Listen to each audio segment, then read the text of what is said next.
আচ্ছা, এখন তো সংসারে মানুষ সুখে নাই, কোন মানসিক রোগগুলোর জন্য সাইকিয়াট্রিস্ট হিসেবে আপনার মনে হয় যে সংসারে এত স্বামী স্ত্রীর মধ্যে ঝগড়া? চিটংয়ে আমরা দেখি যে স্বামীদের মধ্যে নার্সিসিস্টিক পার্সোনালিটি ডিসঅর্ডার অনেক কমন এবং স্ত্রীদের মধ্যে বর্ডারলাইন পার্সোনালিটি ডিসঅর্ডার অনেক কমন। এই দুটো মিলিয়ে তাদের মধ্যে ঝগড়া কখনো শেষই হয় না। 3টি লক্ষণ থাকলে বুঝতে পারবেন কারো মধ্যে বর্ডারলাইন পার্সোনালিটি ডিসঅর্ডার আছে।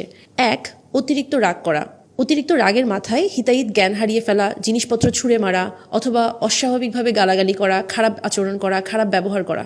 2, নিজের ক্ষতি করার প্রবণতা, যেমন হাত কেটে অথবা নিজের শরীরের কোনো অংশের ক্ষতি করে অতিরিক্ত ওষুধ খেয়ে ফেলে নিজের মাথায় বাড়ি দিয়ে অথবা বারবার আত্মহত্যার হুমকি দেওয়া কিংবা বারবার ডিভোর্সের হুমকি দেওয়া। 3, অতিরিক্ত অন্ধ বিশ্বাস কিংবা অতিরিক্ত অন্ধ ঘৃণা, এভাবে সম্পর্কগুলো সহজে হারিয়ে ফেলা। এই 3টি লক্ষণ থাকলে আপনি বুঝতে পারবেন কারো মধ্যে নার্সিসিস্টিক পার্সোনালিটি ডিসঅর্ডার থাকতে পারে। 1, নিজেকে সবসময় সেরা মনে করা সব কিছুতে আমিই ঠিক।